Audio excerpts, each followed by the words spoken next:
There's going to be parts of this that are really interesting to you guys, and I'm encouraging you to say, "Whoa, talk more about that," right? Mm-hmm. But then also, there's going to be the bones that you need to spit out. So if I'm boring you at any point, or it isn't relevant to you guys, say that next, Yeah. and it, you won't hurt my feelings. Okay. All right, so that's Sounds the idea good. behind that. All right, what this assessment is your temperament, and I have to define some terms. You remember when you took psych in high school, how they talked about how you have nature and nurture? Mm-hmm. Okay. We're not born blank slates. We're born with a temperament, and it's inborn. It's the way that God created us, right? Mm-hmm. But then all of your life experiences since birth is your nurture, and that has combined with your temperament to create the person who's sitting here today. Okay. All right, so just to define some terms, temperament is the way God originally designed you, but who you are today is called character. Okay? Okay. So character is who you are today, but the temperament was God's original design. So the idea is you probably are different than the way God designed you. So to the degree that you're different, you are encountering a measure of anxiety. Okay? A measure of stress in your life.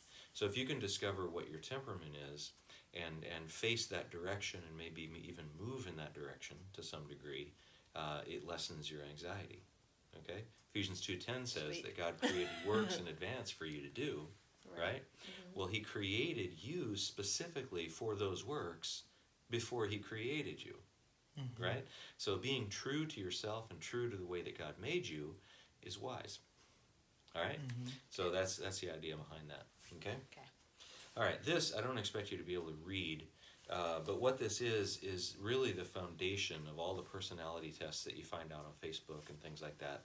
And this is actually a photocopy from a book that in the master's program I had to do a 10-page report on it. There's no value to No, this, not but at all. not really. But here it says on the outside its strengths, on the inside its weaknesses, but all the words there. You're supposed to check off all the words that describe you, and then whichever quadrant you have the most check marks in, the idea of temperament theory is that that's who you are. All right.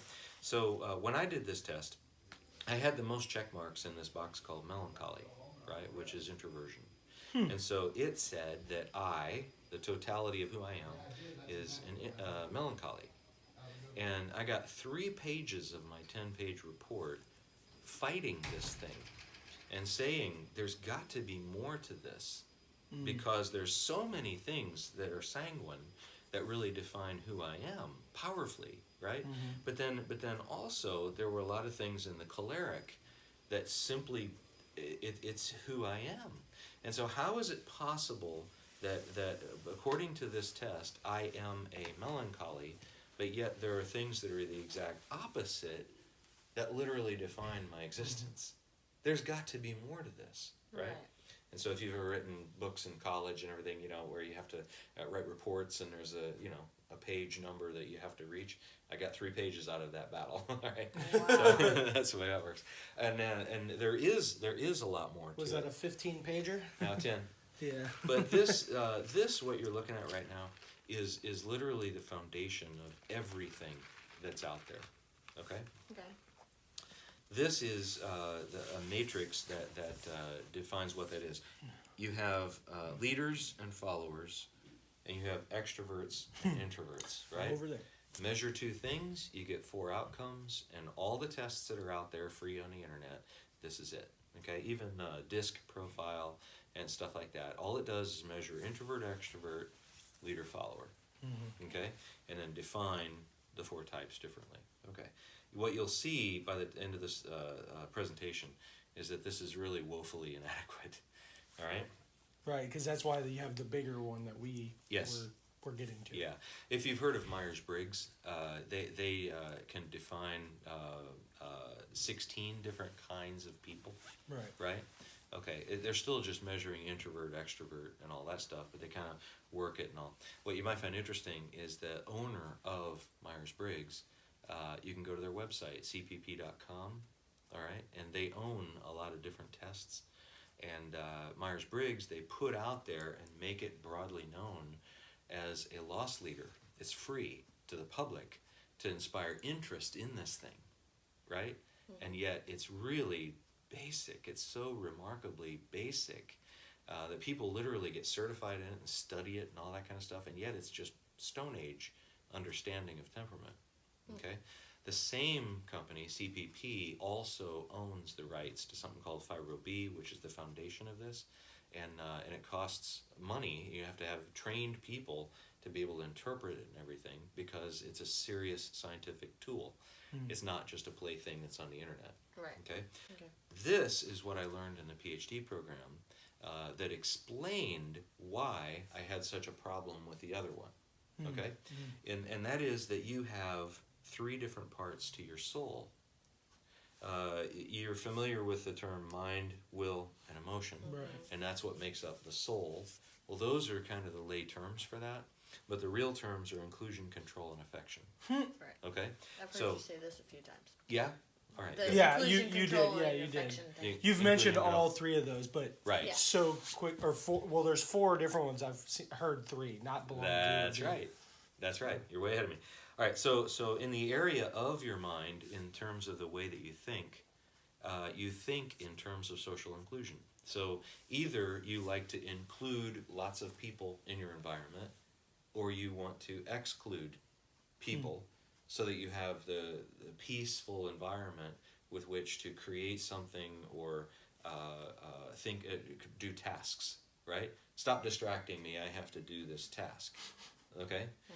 So there's your introvert, extrovert, but the correct term is inclusion, right? Okay. So here's what's interesting about it, though, is that you have one core need of the soul, and that is to feel significant. Okay? So the whole thing about introversion, extroversion is a way of achieving the fulfillment of the soulish need of feeling significant. So just imagine that you have some sort of an office, the office, there you go. You have some sort of an office environment with a bullpen with all kinds of burlap cubicles and that. And you have a whole variety of people that are all on this floor, all tasked with a particular task. Okay. For the introverts in the room, they wish that they had their own private office so they could shut the door and block out all this distracting chatter so that they could do the task. Because at the end of the day, when they go home, they will find a sense of significance in what they have done. Wow. Right? And if it's unfinished, they won't feel that their day had significance. So the task feeds the soulish need for significance. Is it weird that I thought I was an extrovert, and the way you described it, now I'm an introvert? Well, I don't know. Let's see. We haven't found out what you are yet. Yeah, I know. fine. Well, I mean, that's weird. Other people in the room really wish they didn't have to sit there with a computer or whatever it is, or the phone or whatever, right? Because they don't find a sense of significance from the task. And really, they kind of got to get away from that and go over to the kitchenette over there and chat with some people, right? So when they're going home at the end of the day, the thing that gives them a sense of significance is the conversations that they had, the relationships that they developed, the way that Susie opened up to them, and really they had a deep, meaningful conversation. At the end of the day, that makes them feel significant. Okay, so here's a broad general teaching, and that is that all human behavior is a striving to get a soulish need met. If you didn't have an unmet need, you wouldn't be driven to do anything. Okay? So we go to God and maybe lament that we wish we didn't have this unmet need, right? If he created humans with no unmet needs, we'd all just sit around and do nothing and die of starvation. I mean, just total passivity. So he created us with these unmet needs. But the idea behind this is we are driven to behave and perform in order to get the unmet need met, but we behave in different ways. Okay, either by focusing on task or focusing on people. Okay. Okay, so that makes sense. The second area, commonly called will, is properly called control. All right, and if you look at here, the unmet need is to feel competent. And so just think about leaders and followers. You have followers, and it's really kind of intuitive to realize that a follower does not feel competent. If they felt competent, they wouldn't follow, they would just do what they thought. They'd have confidence in their own thought. Right. But they don't. They feel incompetent. So in order to fulfill the need to feel competent, they're asking and looking for leadership. Okay? And so when the boss says, okay, this is what needs to happen, they happily go about doing what the boss said because they feel confident that they're doing the right thing. And then, of course, they're looking to the boss to tell them that they didn't just do the right thing, but that they did it Did a good well. job. Yeah. So it's obvious and even intuitive that they don't feel competent, but they get the sense of competency met from without. What's a little less intuitive is that leaders also don't feel competent. They look very confident because they're the ones calling the shots. They're the ones telling everybody else what they need to do, right? Mm-hmm. But where does the need to tell other people what to do come from? It comes from a core sense of incompetence. So they are driven to the behavior of telling other people what to do because the action of all the minions doing what they were told, them doing what they're told, fulfills his or her sense of competence. So in a very real way, followers need leaders, but leaders need followers. And with each other, their sense of competence is met. Okay? Right. Okay. So God designed it that way. Does that make sense? Yeah. All right. So the third one is interesting because the third one is the area of the affections. And the first two are measured by all these free tests that are on the internet, right? Leader, follower, or introvert, extrovert, right? Mm-hmm. But the third part of the soul is the area of the affections, the heart, the feelings, okay? The proper term is affections, all right? And this one I'm going to spend a lot more time on because this is really, really good, powerful insight, all right? What does the area of affections long for? It's to feel lovable. And where all of humanity has it wrong is that they believe that what we are longing for is to feel loved. And because we want to feel loved, we build resentments against those that are in a position to love us that don't love us well.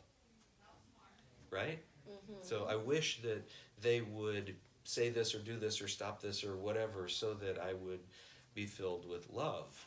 But they're withholding or they whatever. Okay, all right. But that is a straw man. That's not what the need is. Okay? The need isn't to feel loved, it's to feel lovable. And the difference between the two is remarkably profound. Imagine that you are a business professional, and in your field, your picture is on the latest edition in the magazine, and you are being highlighted for your amazing achievements, right? And your company is just out there killing it, and everybody's focused on you. You're on the receiving end of all kinds of attention and love and respect. Okay, it feels really good, but you know, nobody else knows yet, but you know that you're embezzling. And the annual audit's coming up, and you're gonna get exposed. Okay? You're on the receiving end of all kinds of accolades, but do you feel lovable? Mm-mm. Right. So is the need of your soul met? Not at all, because you know what's true in the deepest part of your soul. All right? I'll give you another example of the opposite. Okay? Auschwitz during World War II. Okay? Dr. Viktor Frankl was there, and he's a Jewish psychiatrist. And he survived to write books. I want to describe what he described in one of his books. He said that the Jews that were stuck there were not stupid. They knew that it's a death camp. You know, it doesn't matter that it says work will set you free. They didn't see anybody get set free. You know, and they're all starving to death and carrying the bodies of, you know, starved people to the oven. Right? Crazy. Horrible place. Horrible place. Every day in the barracks, someone would bring a basket of bread, little individual loaves of bread, and just dump it in there on the floor. And all the starving people would go over there and greedily grab one. You know, somebody grabbed two, everybody beat them up. You know, social pressure, everybody gets one. Okay, but they're starving, and so do you suppose they took that little loaf of bread and savored the flavor? No, they were operating at the level of instinct to live, and they would just greedily swallow it as fast as possible, because once it's in here, it can't be stolen. Okay? So here's an environment that literally was the most devoid of love that you could imagine. It's hell on earth. Right, yeah. He said, but there were certain people that would go over and they would pick up their piece of bread. We'd share it. Yeah, they'd tear off a piece and give it to those who needed it the worst, those that were nearest death. Right? And when he witnessed that, he saw that these people were the people who had an abiding joy. And his life work was to teach the idea that literally everything can be taken from you. Your clothes, your hair, your home, your dignity, literally everything, and even your life. You can't stop some people in certain environments from taking everything from you. But one thing, your attitude and your choices, right?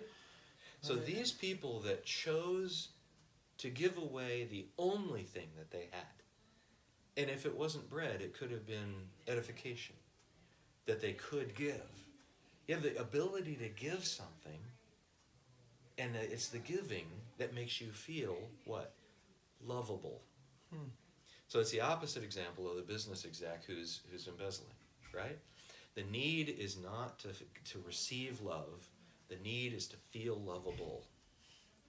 And because this is such a huge point, I want to illustrate it a third way. Tom Hanks put out that movie, Castaway. Yeah. Okay, you got the Wilson, the That's bloody, a the great bloody print movie. and all that. All right. There's 3 phases to this movie. And the first phase is when he was first shipwrecked. And so here you have a guy who's on this island, the proverbial stranded on a desert island. He's all alone, right? And in this environment, he's not on the receiving end of any love whatsoever. He's totally... In that movie, by the way, there was 40 minutes where there was no background music and no words spoken. That's crazy. It was awesome, you know? So what was the first phase of his imprisonment on this island? He did smoke signals for the ships, and he wrote help on the beach for the airplanes, right, that were searching, right? What did he have? He had an overwhelming need. And where was he looking to have that need met? From without. Surely other people are going to meet my overwhelming need. Okay? The fact that that didn't happen made for a good movie, but it also illustrates the point that our needs are not met from without. It doesn't work that way. God didn't make it that way. Right? And so when all of his efforts to get saved failed, the second phase of the movie is he went into a complete depression to the point where he was suicidal. And you remember the scene where he wrapped that vine around his neck and jumped off that rocky cliff and everything. Yeah, it snapped and he rolled down. Now he's depressed, cut, and bruised. You know what I mean? Right? Yeah. And he's like, man, I can't even kill myself. Right? Okay. So then he goes in, if it's going to be, it's up to me. And the majority of the movie was his building the raft and opening the package from FedEx, which you're not His supposed to do, relationship to find with that Wilson. sail. Yeah, Wilson, He was also marking the shadow of the sun and the moon inside that cave and everything. So he was figuring out the seasons and all that kind of stuff and the prevailing currents and figuring out where he was. and all that kind of stuff to figure out which shore do I kick off of and when and all that stuff, right? So his body was busy learning how to spearfish and building a raft, and his mind was busy figuring out, I don't just want to get on a raft, I want a prevailing current to take me somewhere, right? Okay, so during phase 2, when he was depressed to the point of suicide, do you suppose that he felt lovable? By definition, no. He's trying to kill himself. He didn't feel lovable. But during phase 3, when his mind and his actions were all focused on a productive end result, do you suppose he felt lovable? I guess so.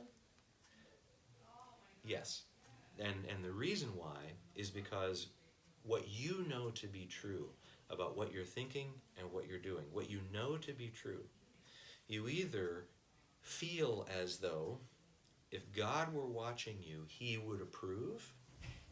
I feel lovable. If any mature, intelligent adult were to know my heart and see why I do what I do, they would find me lovable. Now, maybe I don't have that in my life, right? But my motives and my actions are pure, so I feel lovable. So here's the idea, is that in this most important area, affections of the soul, you either self-generate or self-sabotage your own need by what your motives are and what you do. Jesus talked about giving, and he said, do your giving in secret, right? So, well, it's not really secret because God is indwelling you, right? As you do something good and nobody else gives you credit or praise or something like that, doing good is its own reward. You feel like you and God have a secret, and he knew what you did. And Jesus said, you're storing up treasures for you in heaven, right? So Emerson Eggerichs, whose ministry is Love and Respect, he talked about this, I'll never forget it. He said that when you do something right, your spouse is acting badly, right? But you do the right thing. He has this little thing he does. He goes, cha-ching. I just stored up treasures in heaven, because it doesn't matter what anyone else does. It's irrelevant. Me doing the right thing, cha-ching, I did it. I feel good because I did the right thing, even though they did not. Right. Okay? So is that not profound? The shift in focus, realizing that we have a responsibility to ourselves for our soulish needs. It's not anybody else's job. It's our job. It's our responsibility. Right? So that's a lot of material. Do you have any questions? No. Do you have any questions? No? I can watch it back and try to relearn it. Yeah. And now other people can too, thanks to you.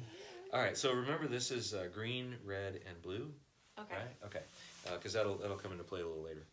Okay, so what this is, I don't know if you can read that, but basically this is a behavior that's expressed or not expressed, and a behavior that's desired or not desired. Okay, so I'm going to take it nice and slow. We'll start with social inclusion. Okay?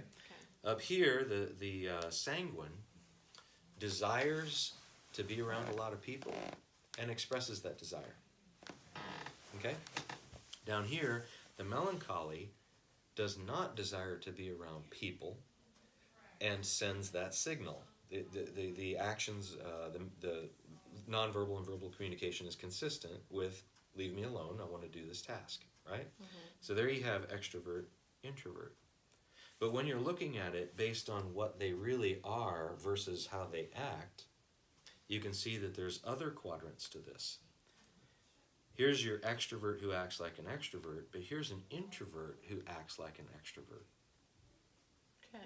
You may ask yourself the question, why would someone who's really focused on a task focus on people? It's because I have no their idea. task is bigger than what they can do. So it's fine if you're a carpenter, you just go out there and do what you do, right? But what if your task is to build the interstate highway? You can't do that alone. You need people.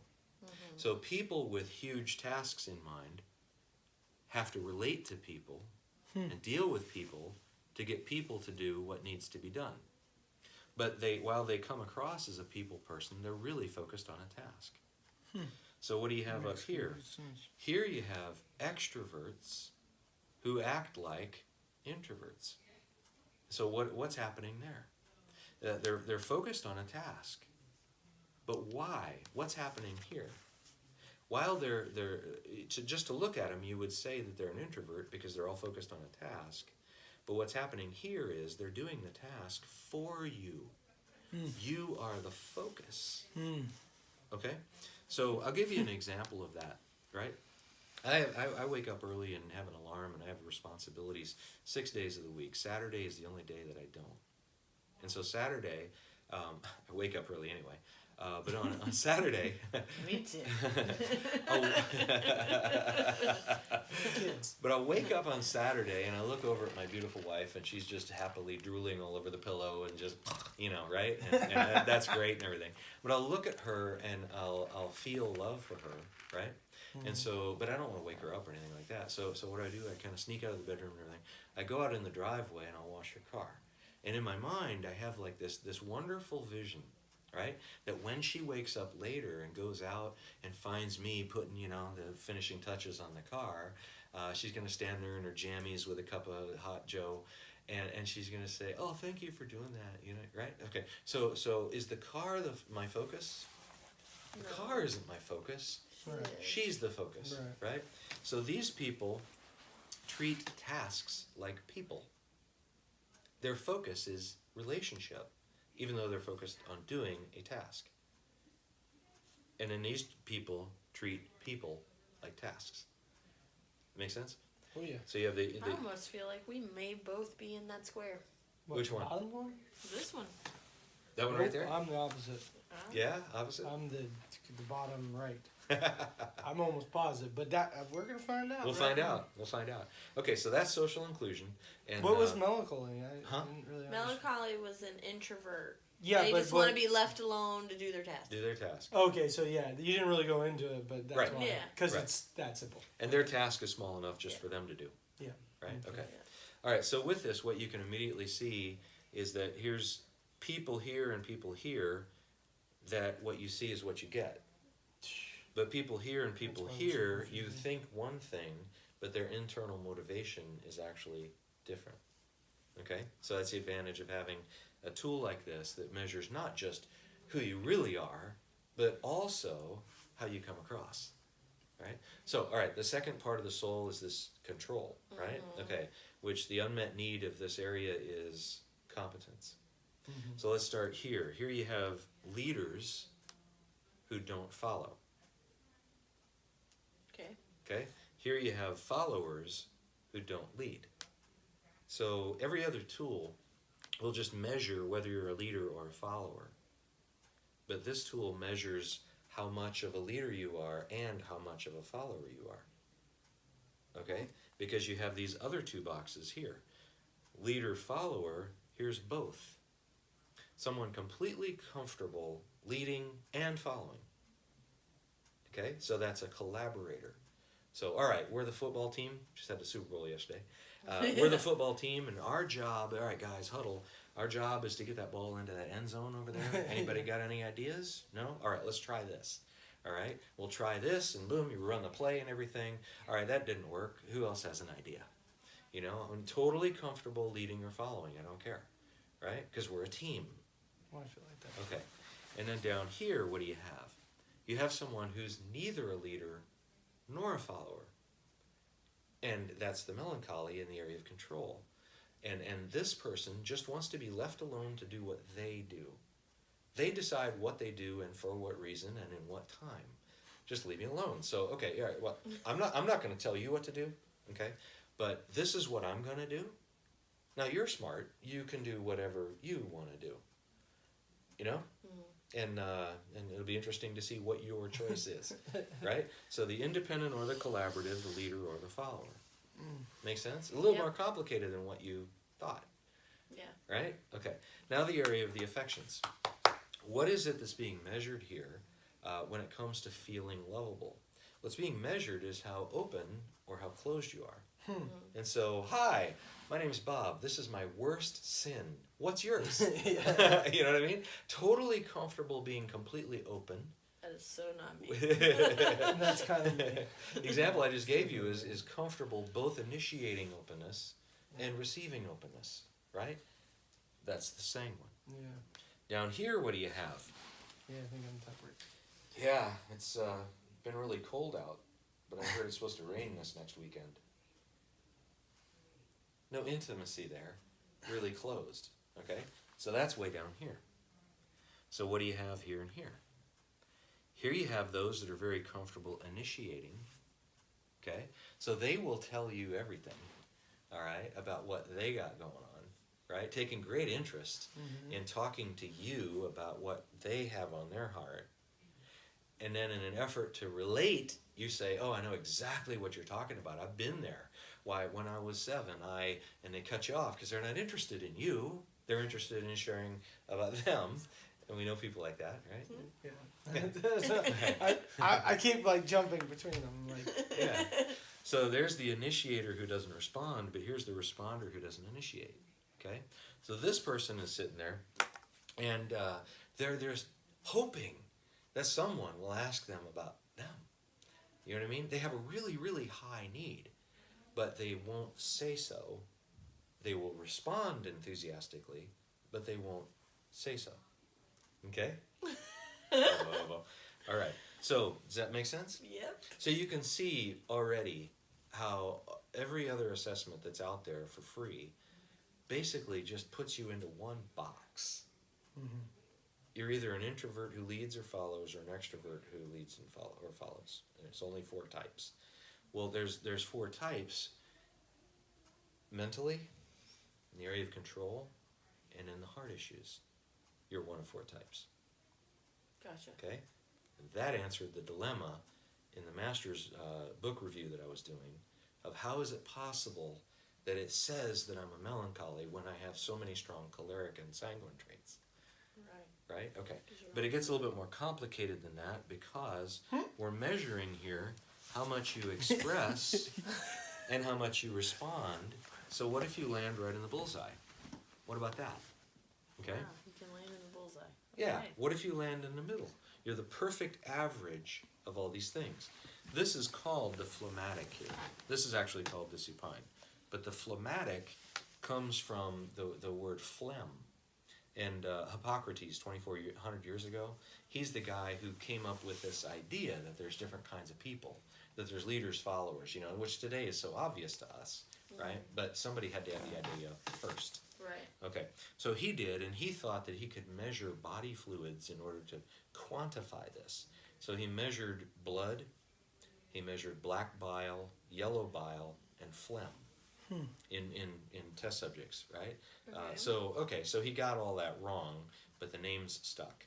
So phlegmatic, you think about blood is 98.6 degrees, it's under pressure and it's moving. It's very active and under pressure and everything. So that's obviously the sanguine, all right?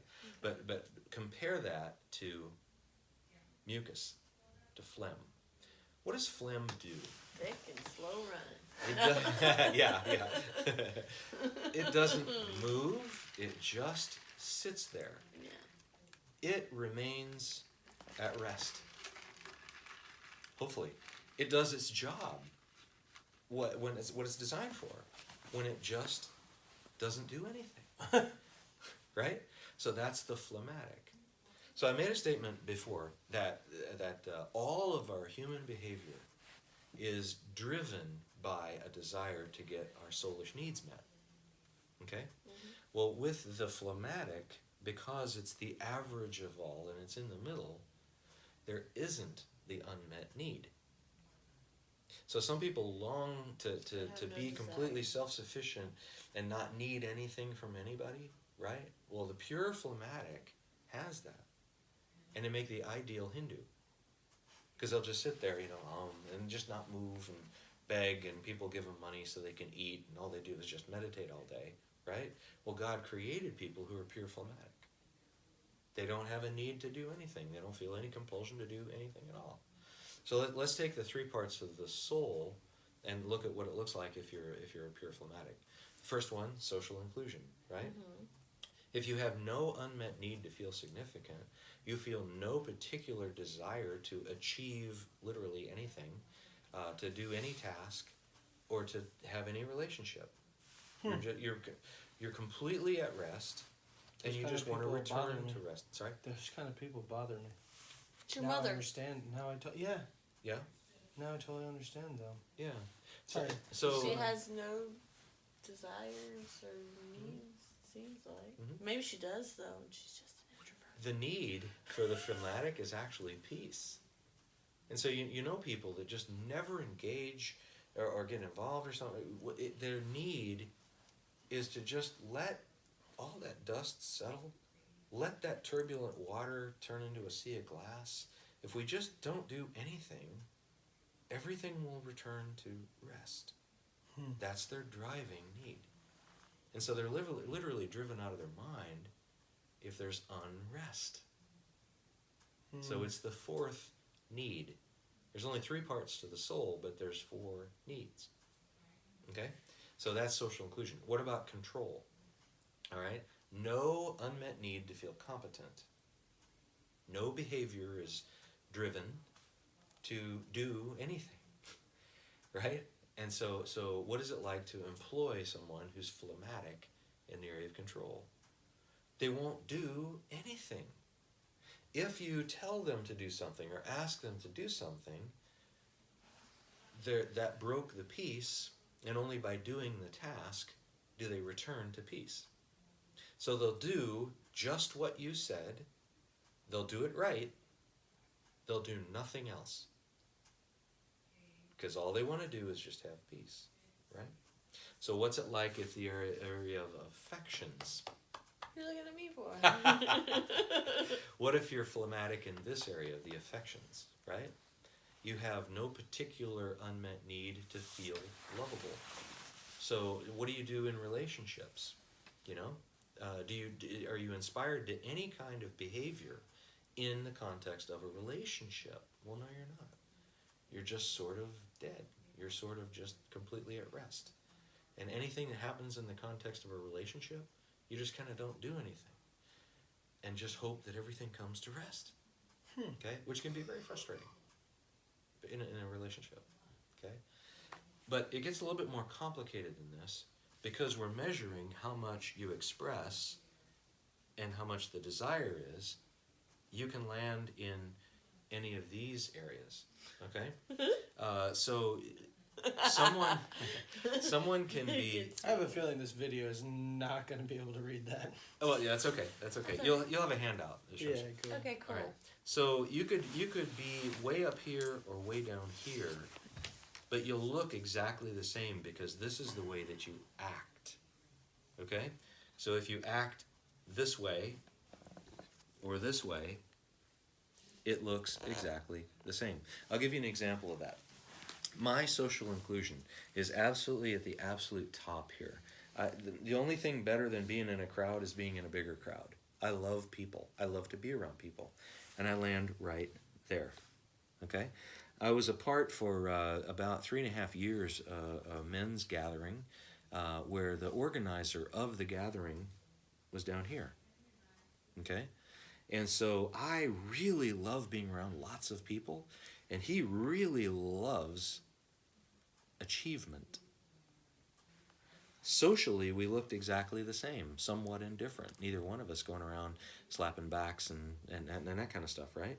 But yet when someone would approach me for conversation, I would just absolutely open and be in full engagement because they initiated. When somebody would go to him and engage in conversation, he wants to return to peace, and he's really more interested in a task. So his conversations would be really short and just sort of let people go on their way. Okay? Mm-hmm. So there's social inclusion. What about control?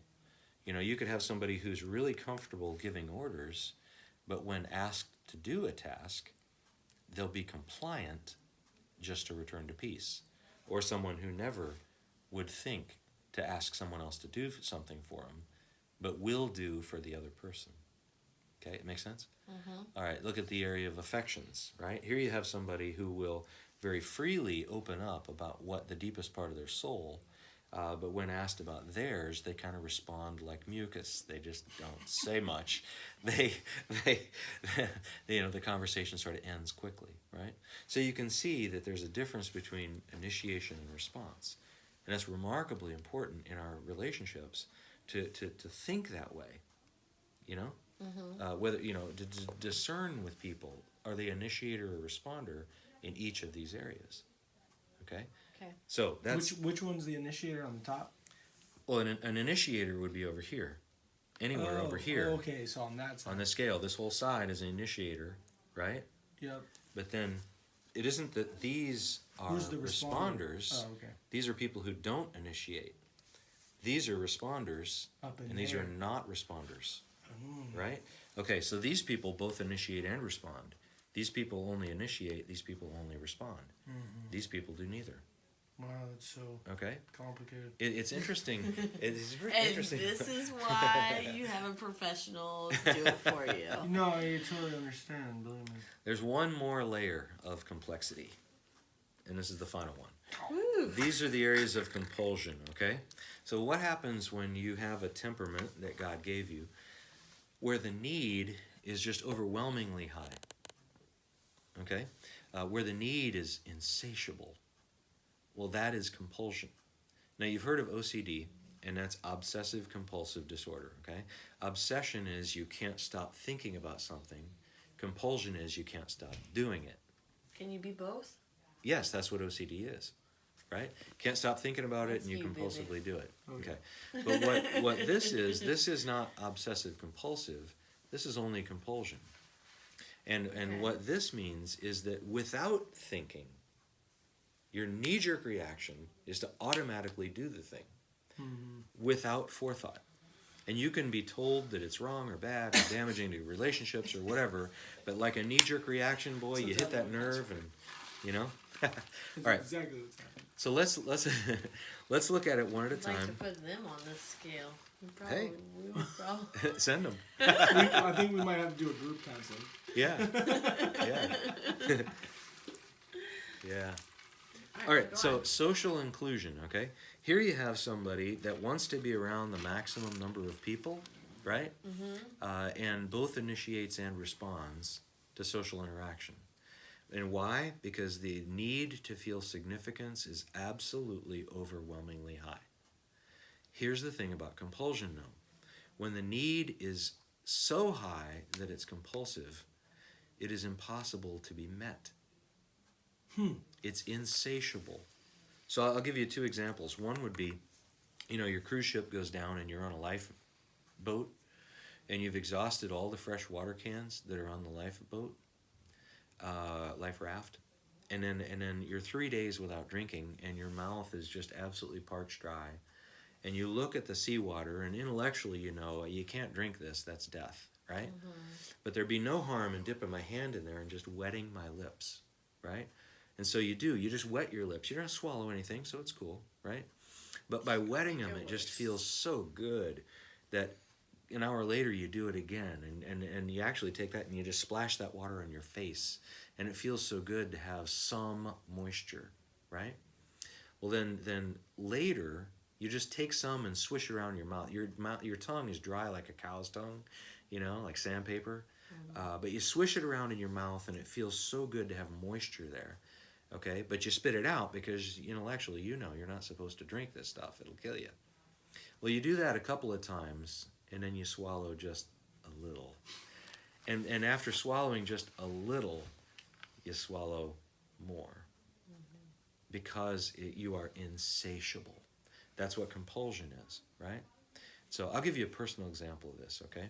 When it comes to social inclusion, I told you I was really up here. I'm at the absolute top, all right? I'm also compulsive here in the area of affection. But when I turned 50 years old, my wife asked me, what do you want to do? Okay?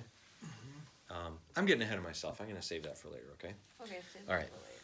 Yeah. All right. So social inclusion, here you have somebody who it's insatiable to feel significant, and social contact just has to be constant. Down here you have agoraphobia. Nobody's ever met these people because they're still in the back bedroom at mommy and daddy's house and can't go out. Those are your hermits.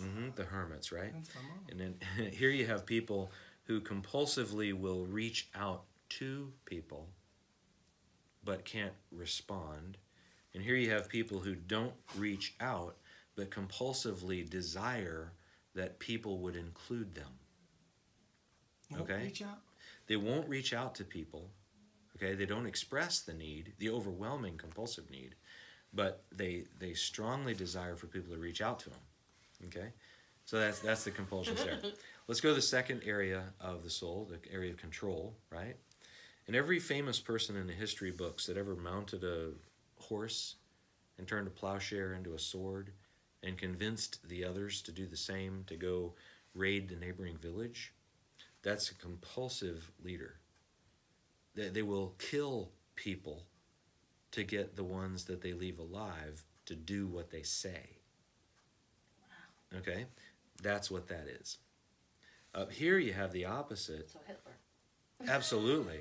All the famous names. Napoleon, absolutely. Alexander. Up here you have people who are compulsive followers. Okay? And I've met my fair share of these people. These are people that need to make a decision and need for something to happen. And so they ask everybody in their family, and they all say the same thing. They ask everybody at work, they all say the same thing. They ask everybody at church, and they all say the same thing. And so with that kind of consensus, what they do next is find somebody else to ask.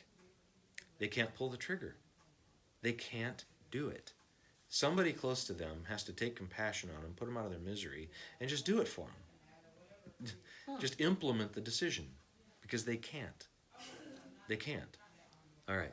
Can't So, make a decision? so you have compulsive lead and follow, compulsive independence, compulsive put everybody under my control, compulsive must be controlled.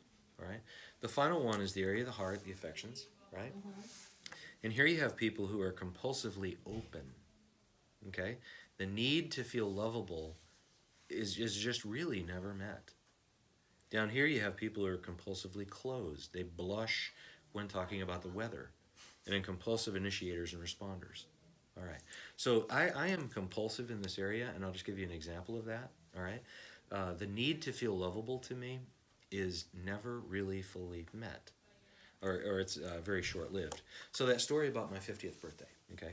My wife said, what would be the most meaningful thing you could do on your 50th birthday? And I said, oh, I want to have a party. I want to have a party where? I want to have it at my home, right? And who do I want to invite? I want to invite everybody I know, right? The maximum number of people, right? And I got a pool table in the front. I got a swimming pool in the back. And okay, what day do I want to do this? Well, Saturday, of course, because everybody's off. And everybody can be here for the maximum amount of time, right? Mm-hmm. So the doors opened at 10 o'clock, and a lot of friends came. I think I invited, 35, 40 people, something like that. And one friend of mine said, oh, my goodness, you're turning 50 and everything. We're close friends, been friends for a long, long time. It breaks my heart, but I'm going to be somewhere else. It was a commitment I made a long time ago and everything. I want to be there. Hey, why don't we get together for dinner? You know what I mean? Right? And everything. And I'm like, yeah, okay. Right? And that's understandable. All right? So everybody came but him. One of the guys that came is one of my longest term friends. And everybody brought a gift except him. Right?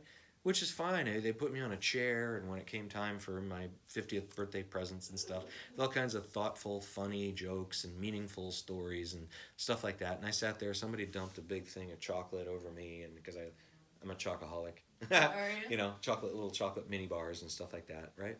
And in all of that, the everybody that I care about is here. People from different parts of my life and everything. As long as this whole thing was going on, okay, I felt lovable. But at 10 o'clock, when the last person left, the first thought that came into my mind, it came immediately. Person who didn't come. The person who didn't come and the person who didn't get me a gift. It was there immediately. I didn't want it to be, but I can't help it. It's just the way it is. When it's a compulsion, you don't think first. You can't think your way through it or out of it. It's just the way you are. Okay? So with that, with the compulsions, and spend a little time on this because you guys each have a area of compulsion, right? You can't talk your way out of it and all that stuff. What you have to do is sort of know yourself, accept yourself, live with yourself, and remind yourself that in this particular area, my need is compulsive. And it's not them that are the problem. It's you. I had to come to that, and not strangle my most intimate relationships with my overwhelming need. Right. Okay? Ooh, So you ready to see how you guys are? Yeah, we're both Yes, compulsive. I do. Well, you have an area. Well, I think it mostly does. Well, right? let's find out. Yeah, you want to see? Yes. All right, let's do it. Let's do it. Okay. This is you guys.